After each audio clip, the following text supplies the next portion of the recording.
Morning, New Medford Guide followers. Today we got someone special in our studio. Want to talk today about kidney donation as one of the main topics. We're going to talk with Rosemary Heath.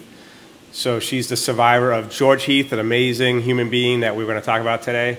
A lot of things to talk about today. Chime in on the questions, and I'll ask Rosemary your questions if you have them. If you have anything at all, just post it in there. So welcome to the studio, Rosemary. How are you doing? I'm good. Thank you very much for having me.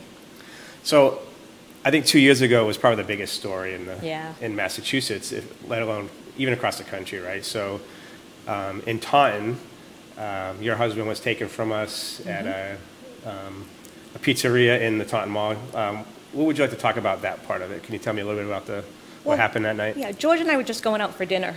We were supposed to go out to dinner on Saturday and go see a movie, Captain America: Civil War.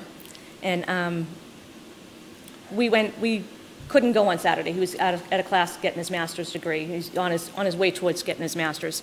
So we postponed it to Tuesday. And the whole 14 years we were together, we never went out on a Tuesday. And we went to the Bertucci's at the Galleria Mall, to have appetizers and a drink, and then go to the movies like we always did whenever we went to the movies.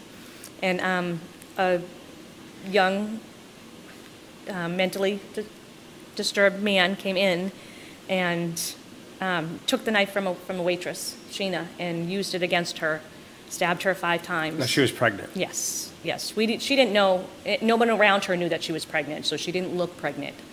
She was only 8 weeks pregnant. But when we heard her scream, George and I just stood up, and George was standing behind me over my left shoulder, and I was in front, and Sheena locked her eyes on me, and she was screaming, "Help me, help me." So we pushed her out of the way, and I took a chair and tried to swing the chair at him. But the chair was heavy, and I couldn't really get it to do what I wanted it to do. I wanted to knock him over. And it didn't. It just made him stop for a second and then continue. And then George started wrestling with him, and he swung him around the bar away from Sheena and tried to go down and lock his arms down around his waist. And I knew what he was doing because we talked about it in previous, when we watched CSI and NCIS and stuff like that. He's like, why don't they lock his arms down by his waist? Then they can't lift the knife. So I knew what he was going to do. So I moved in closer, so if he locked his arms down, I would have gotten the knife away from him. But George didn't get to lock his hands behind his back. And the assailant pushed it aside and stabbed George in the head. And at that point, I heard Deputy Creed behind me yell for him to drop his weapon. So I knew there was a police officer there. He sounded like a police officer. I didn't see him at all that night. He was off duty. Yeah, but I didn't see him. I didn't see his face. I didn't see anything, but he sounded like a police officer.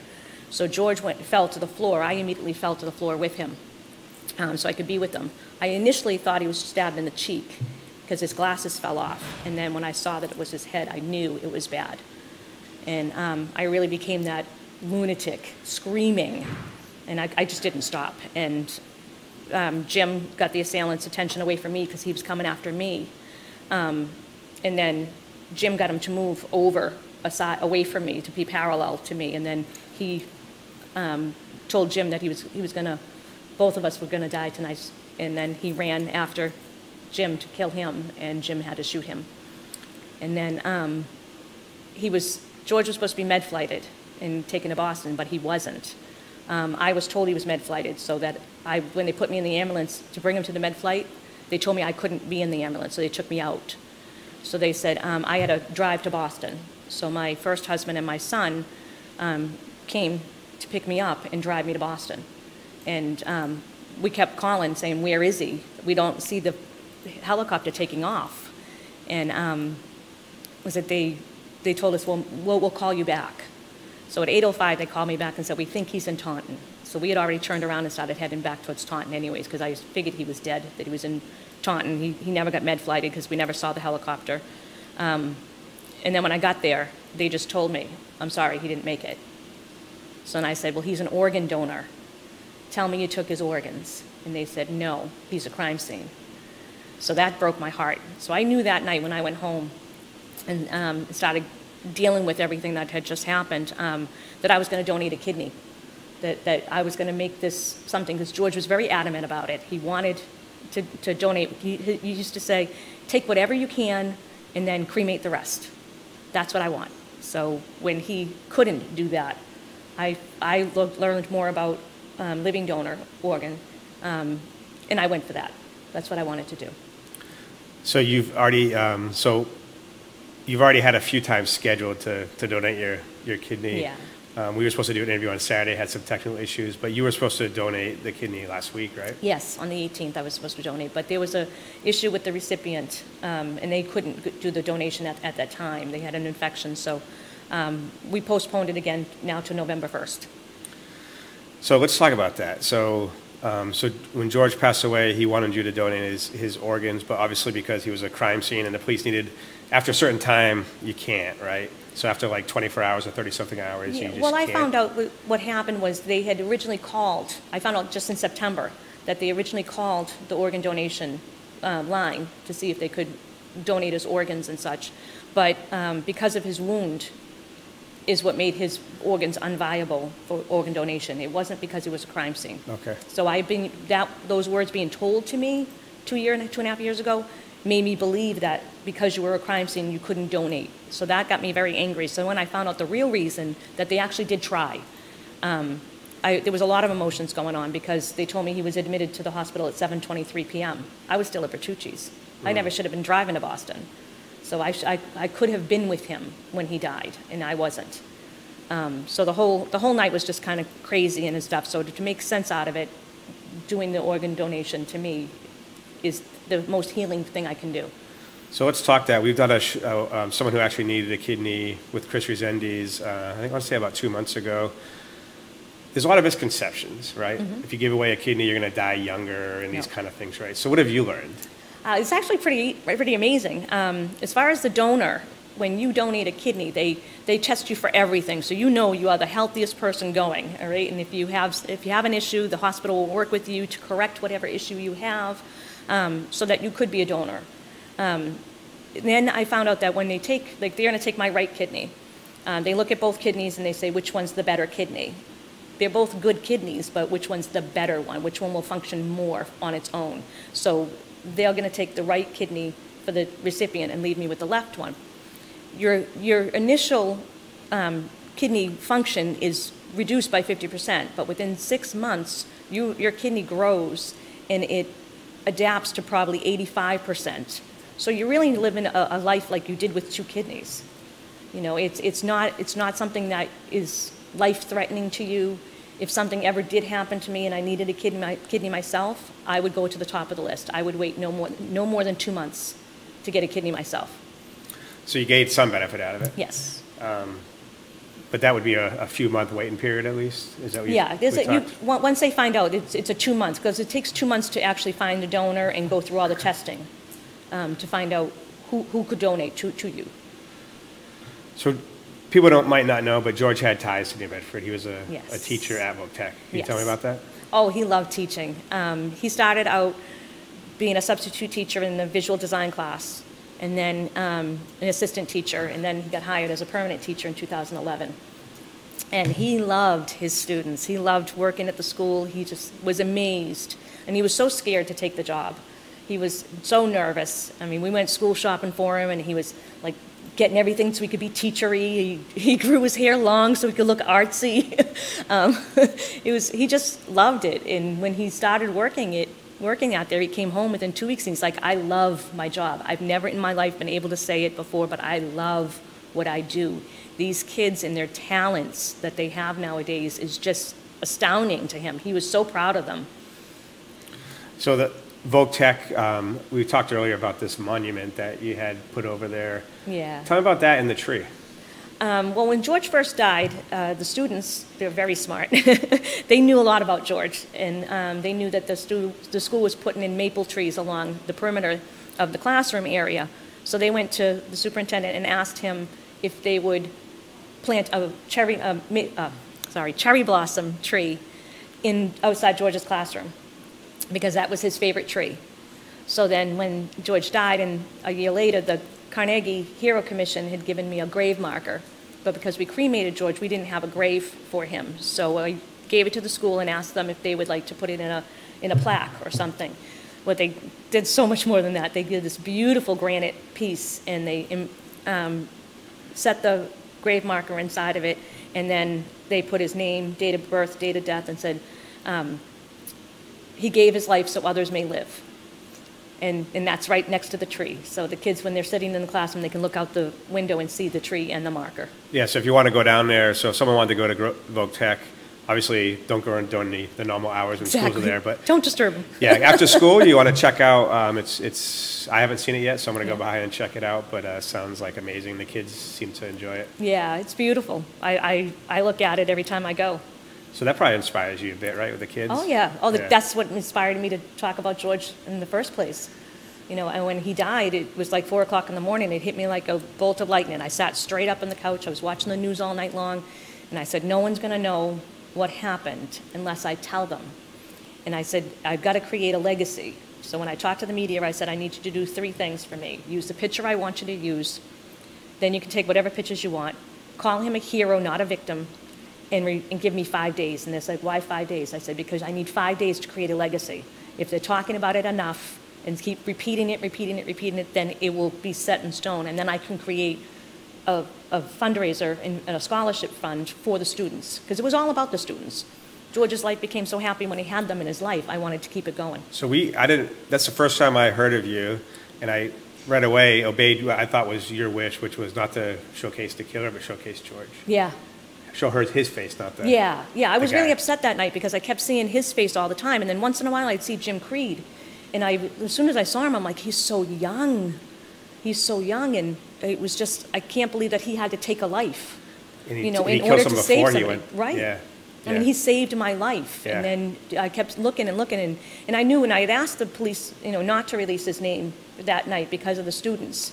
I wanted the students to be in school. So the first phone call I made was to George's boss, Guy Shepard. And I said, can you please, make sure that you tell them he died a hero. He wasn't sitting in a chair at a table and was just stabbed randomly. He died fighting. Yeah. So the kids need to be proud that that's their student, that's their teacher, they're his students, and be proud of that. So that was the main reason behind talking about anything that next morning. Yeah. I wish I met you and George before all this, because you both seem like amazing human beings. Oh, he was so good. He was so funny. Oh my gosh, he had a Kermit the Frog voice, and he just made you laugh every time you were around him. And once you thought you were done laughing, he'd make you laugh again. So it's important. So the Standard Times did a really amazing article in September. He didn't have an easy life growing up, and that actually made him into a positive human being. Tell me about that. His family went through some pretty hardships. Yeah, well, George was an oops baby, as he called himself. His parents were much older. He had much older siblings, and then when he was born, when he was 6 years old, his father committed suicide, and George was in the home at the time. And then 6 months later, his mother died of an aneurysm while George sat on her lap. And then George was raised by his brother Eddie, and then he left that home at 15, got himself emancipated at age 17. I just found that paper the other day, which was weird. And then at 18, he went to check on his older brother Stevie, and nobody had heard from him for a couple weeks, and he got concerned, so he went over on Christmas Eve to see him, and he had found him that he had committed suicide. So George saw a lot of death in his life. He was like 6 years old, I think? He was 6 years old when his parents died. Yeah. He was 18 when he found his brother. But he knew the value of life and how fleeting it can be. And one of his friends he worked at a restaurant over in Tiverton when he was 15, and he lied about his age to get the job. And when he worked there, he was a short order cook. He knew a waitress there, and years later when I had known him in 2014 or 15, the waitress had brain cancer. So George went to see her in hospice and was there every day with her for almost 2 weeks. And every day he'd come home and he'd say, if something ever happened to me and I die first, you have to promise me that you're going to move forward. Be happy. Do all the things we said we do. Go all the places we said we go. And don't be publicly sad, because people are not going to want to help you, and they're not going to be able to help you. So I'm looking at him like, oh my God. So I'm like, all right. I said, well, if I die first, because I have to lighten the mood, I said, if I die first, you better be curled up in this bed starving to death, because no woman's cooking for you in my kitchen, because I'll haunt her. Yeah. And he thought, okay, then I guess it better be me first. And I'm like, okay, as long as we got that down. And then 2 years later, he died. So we'll go back to the kidney donation, because part of this push for you is to bring awareness. It's not just to help one person, it's actually to get other people to do this kind of thing, right? Yeah. So let's talk the kidney chain, the donation chain that you've talked about. Yeah, I was going to do a kidney donation chain, which means that if you have someone in your family that needs a kidney, but no one's a match, most hospitals have a chain that they can create with you, with the National Kidney Registry or the Organ Donor Registry. Depends on which one they go through at their hospitals. And you can donate to somebody else that needs a kidney. They'll find a match that someone needs a kidney for you, from you. You can match that person. Then someone in that person's family will donate to somebody else, and then somebody else, and so on and so on. So you could potentially save a minimum of 8 lives by doing that. And it's really something that people should look at. If you're thinking about doing it, do it. You can give the person a life. I mean, right now in normal dialysis treatment, someone's in the hospital 3 days a week. So think about the Christmas, the Thanksgivings, the New Year's, the Hanukkahs, where their holidays are interrupted because they have to go get dialysis. Yeah. They can't go on a vacation because their dialysis treatments will interfere with it. So by giving someone the kidney, you're giving them a life. Their lives actually increase within 3 months to 95% of what it was when they were on dialysis. They increase by 95%. That person can take a vacation with their family for the first time in years. And I want people to understand how amazing this is. So you're donating the kidney blindly, basically, right? Yeah. So the person who you're giving to doesn't, unless they come to you, you're not going to know who you gave it to. Correct. And I don't need to. This isn't about, knowing the person and making that connection for me. To me, it's honoring George. Yeah. It's doing something that I know in my heart I have to do. And I think it's the last promise I have to keep. Everything else is an ongoing promise by moving on and having a happy life. So but this is it. If that person reached out to you, would you want them to reach out to you? Oh, absolutely. Absolutely. If that's what they want to do, then sure. Yeah, but I don't want to put any pressure on it. I know it's someone I know it's someone in New England that's getting it, so that's good. They're in a Boston hospital, so that's good. And this is Brigham and Women's. You're going to Brigham and Women's, right? I'm a patient at Brigham and Women's. I don't know if this recipient is. This recipient could be at another hospital. My agreement with them was it wasn't getting on a plane because I got scared that it would not make its destination. Yeah. So what have you learned as far as like how many people are waiting for kidneys and those kind of things? Oh, I'm sure gosh, surprisingly, right? there's 700,000 people out there right now waiting for kidneys. It's amazing, 700,000. Right? And deceased donors, only 2% of deceased donors can actually be a donor. So if anybody's even thinking about it, if you have an organ donor card that you want to be an organ donor, go get pre-tested. Your testing can give you, the initial testing can give you at least the idea that you are able to donate a kidney, or donate lungs or anything else that you can when you die. It all depends on how you die. So we'll go to a little bit of negativity on this. So there was a monument recently kind of put up without your permission.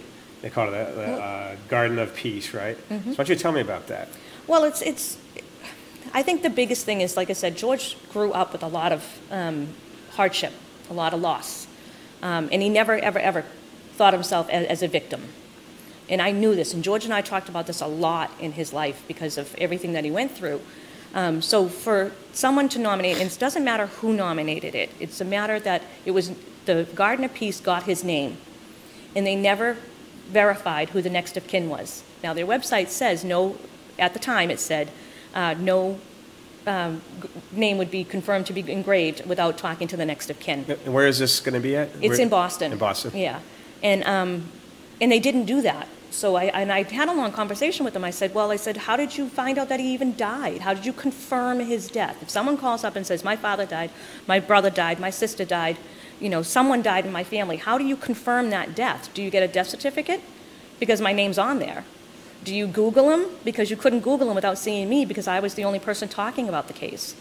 So it's not a matter of who nominated it. It's a matter of them saying, we didn't go the step that we said we were going to do and confirm with the next of kin, because at least then they would have heard my side of the story to understand that George would never have wanted his name to be associated with a victim. Yeah.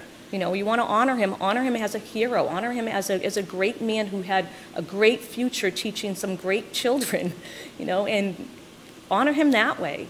Yeah, we're going to do a follow-up, and that's with the Mass Office of Victims Assistance. And that's the biggest thing for you, is that it says victim on the plaque. Yeah, it's a memorial to victims of homicide. Yeah. And in all legality things, he is a victim of homicide. Sure. But George would That's never. technical, though, right? That's just technicality. Yes, but George would never have wanted his name on that. Yeah. And that to me upset me because. And who would know more better than you? Right, because we talked about it all the time. So I mean, the fact that they didn't give me that opportunity to have the discussion is what hurt. Yeah. So when I talked to the Mass Office of Victims Assistance, because now they're taking over the Garden of Peace, so now it's going to be run through the Attorney General's office.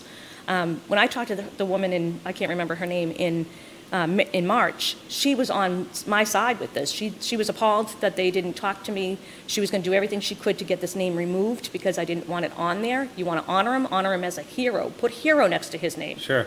But they didn't do that. So, and then they called me in the end of October, end of September, beginning of October, and they said they weren't going to do it.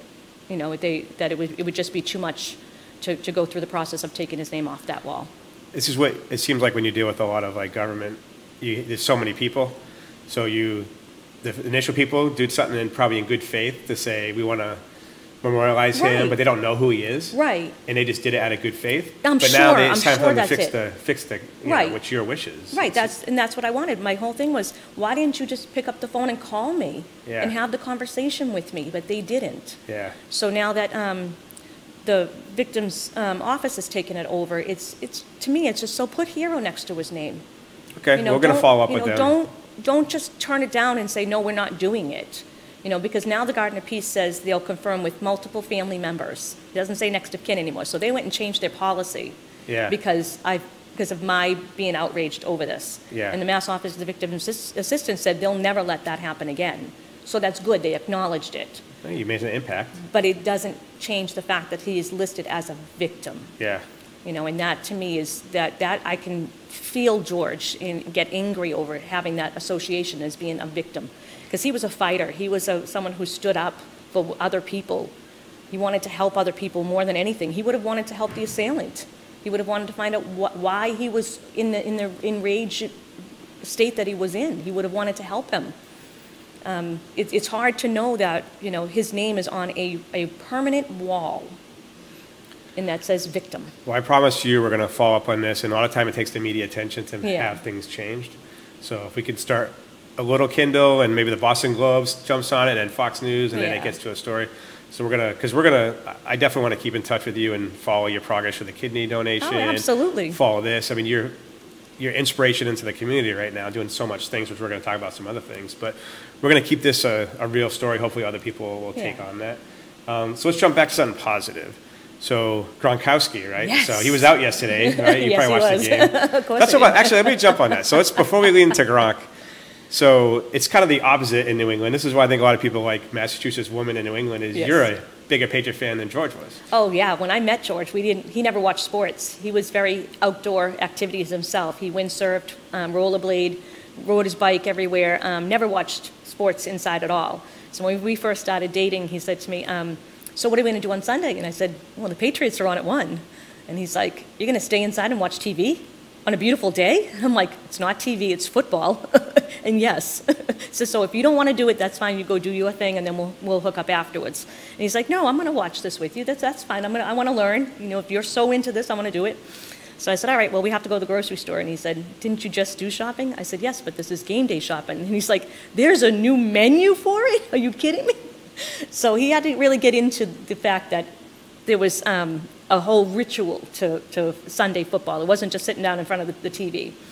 So we have a photo, if you can pull it up, AJ. So yeah. Oh. So the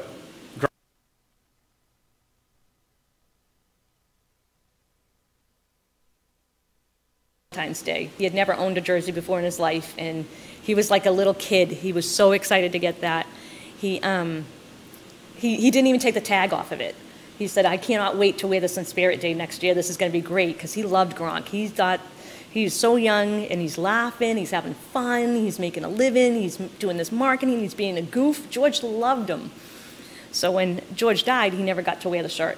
So I was looking at it every year, looking at it and saying, I've got to do something with this. I've got to get Gronk to sign it. I can't wear George's jersey because George never wore it, so therefore I can't. So I said, I've got to get it signed so I can get it mounted. So I've been trying for 2 years to get Gronk's attention to do it. So I finally reached out to a producer friend at Channel 5 and said, can you help me get this done? I really want to do it. And she connected me with the Patriots organization, and I dropped the shirt off on Tuesday, and then I went back on Thursday and picked it up.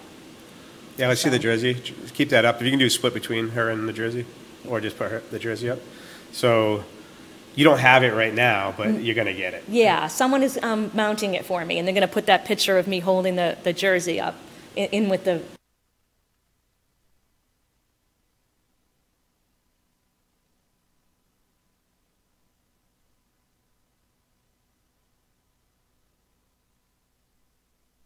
I'll get it after I give my kidney away. Exactly. That kind of thing, right? Yeah.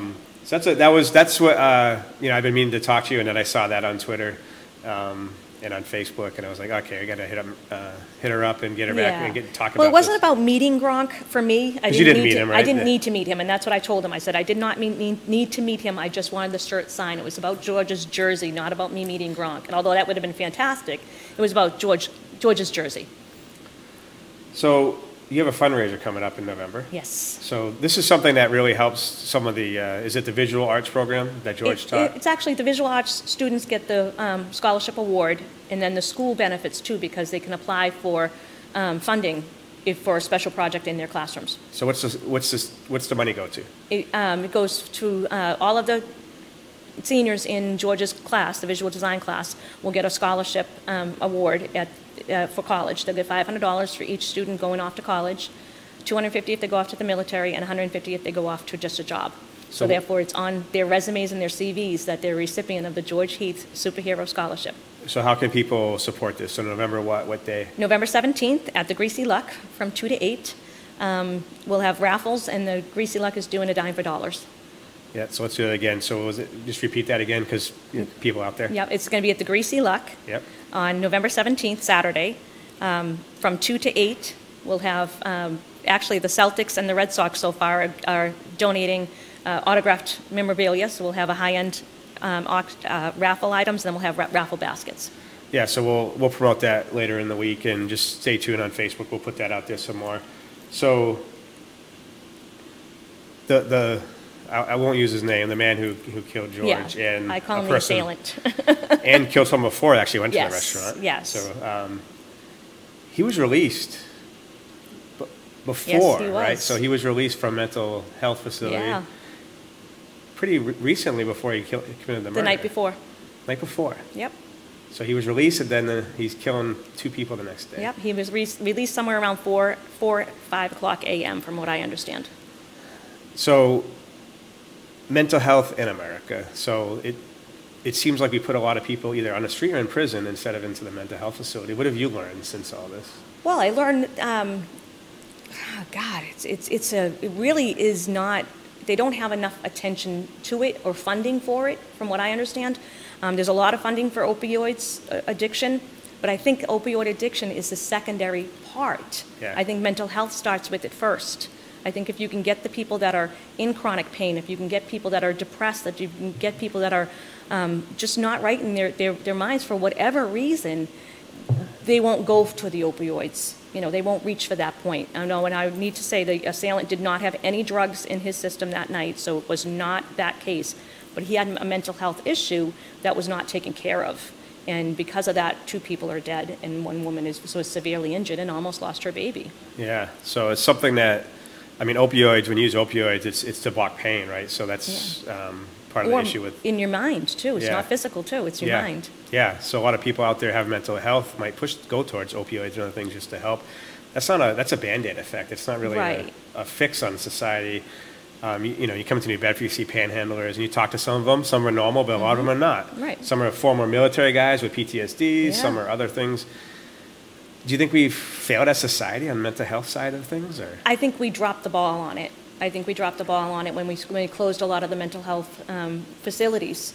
I think there needs to be better regulated things. I think there needs to be better medical checks when someone comes into the hospital and says, I need help, that they get the help. There's not enough beds available for the mental health patients and stuff. They have to wait for the beds.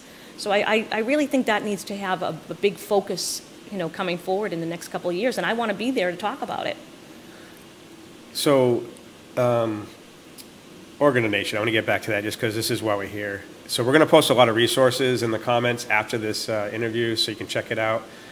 I want to go back to, this has been it's kind of a little bit of a tiring process so far. Meaning, yeah. I know you're full of energy, yep.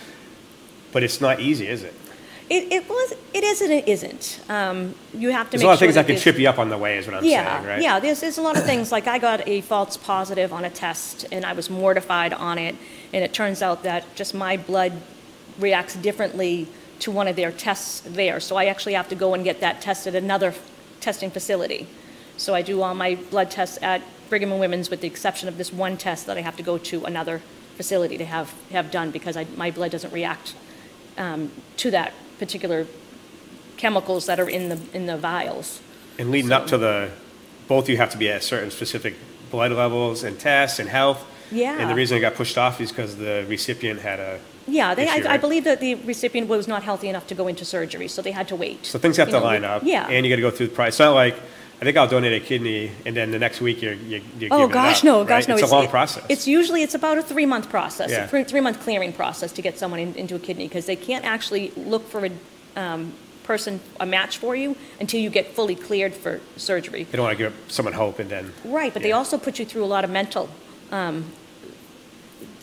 discussions with social workers, psychologists and stuff, to make sure that you are able to handle the donation. Because a lot of people say that you get very depressed after donating a kidney, like some people do. I don't see that as me going down that way. I don't know, but I know that I do have, my counselors that I can go to and reach out to if I need to. And they provide counselors for you too. So there's just a lot of testing and a lot of mental, to make sure that you're capable of handling it. You're giving someone a portion of your body. Is everything benefit you as far as, is it going to take money out of your own pocket? Is it going to cost you in any way? Oh, no, it doesn't cost me anything. Everything's paid for by the donor's insurance company or through the donor's donation fund. Yeah, good. Because you don't want someone to actually get a negative impact from giving away an right, organ, right? Right, so no, they do it pretty well. So then, huh? so they make sure that everything's pretty stable in the person's life. So I don't know. I just think you're extremely amazing for doing this. I don't know I could do it. Honestly, I don't know I could. A lot of people don't. That's why there aren't enough donors out there. My interest is higher now talking to you, and I think this is why we're doing this. But you're giving up an organ to someone you don't even know and you might never meet. Yep. Well, they said that one donor can match up to, I think it was 1,500 recipients. So it's a matter of finding the right recipient, the one that's in the most need, to get that. So it's the shortage of donors versus, recipients. There's plenty of recipients out there. So if you want to donate, someone will get your kidney. Oh, yeah, sure. Oh, absolutely. Absolutely will get your kidney. And we'll post up the resources if you're considering it. We'll put it in the comments later, and we'll repost this video later on. So it's been a long journey for you in this last 2 years. Yeah. And I think you're working on a book. I am. Yeah. So this will be my last chapter is the kidney donation. Yeah, I started a book because when George made me promise not to be publicly sad, I opened up a blog and started putting all my emotions on the blog just to throw it out there so that I could be publicly sad without being publicly sad. A little bit of therapy, maybe? Exactly. Right? I needed it because I was so stuck on being positive and moving forward because that's the promise I made to George. Okay. That you need an outlet. You need to be able to release it somehow. And so I started that, and then a friend of mine said, I really think you should do a book. And I said, all right, well, here's my blog. Look at it and see if you think it'll work. So between the two of us, we got it together into some kind of format. So it's being reviewed right now by an agency in New York to see if they'll take it, because otherwise it's going to cost me probably about $6,000 to produce the book. Yes, yeah. And I can't do that. I have no money to do that. So no, definitely. I think it's an amazing story, and they'd be crazy not to. I think. Well, I think it's for the right reader that would want to see that and be the book is titled "We Both Stood Up." but it's really about finding the positives. And that's what I actually want to do for a career, is to go into schools and talk about going through adversity and coming through adversity and finding the positive in any situation that'll get you through. Isn't it amazing? I don't know. I think it's amazing because I've met women who've gone through domestic violence and a lot of things that have gone through their life.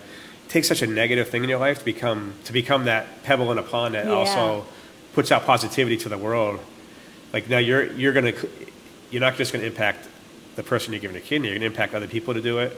You're gonna tell your story. Other people hopefully will stand up to people in trouble, in need, hearing your story. It takes a negative thing in your life to sometimes make a positive impact on the world, absolutely. Right? Yeah. Absolutely. And if you start your life by doing little things for people along the way, that it becomes a second nature for you.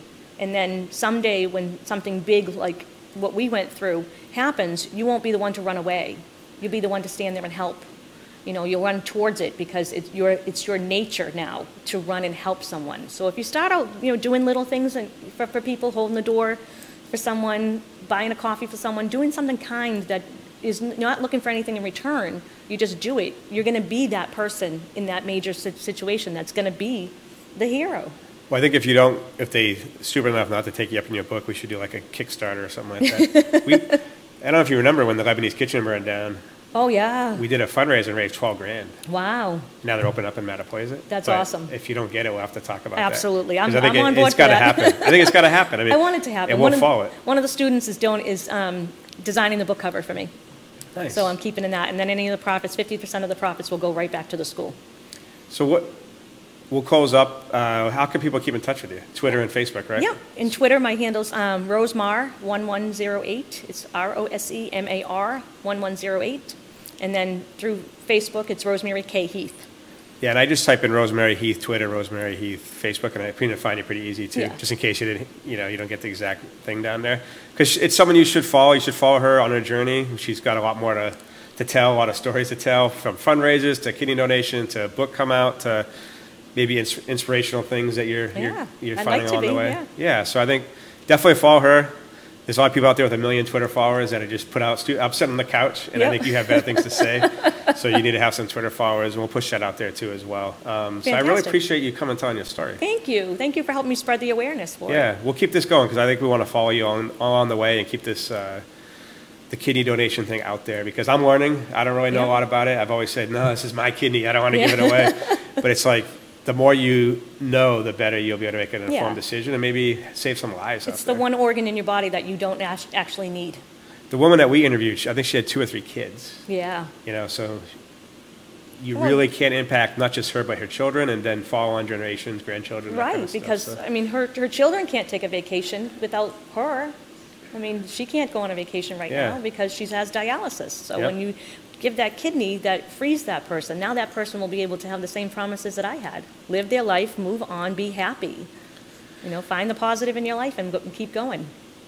All right, so everyone out there, share this video. We want to tell the story, and we're going to keep following up, so stay tuned on New Bedford Guide in the future. We'll keep following up with Rosemary. Thanks so much for coming on. Thank you. Thank you.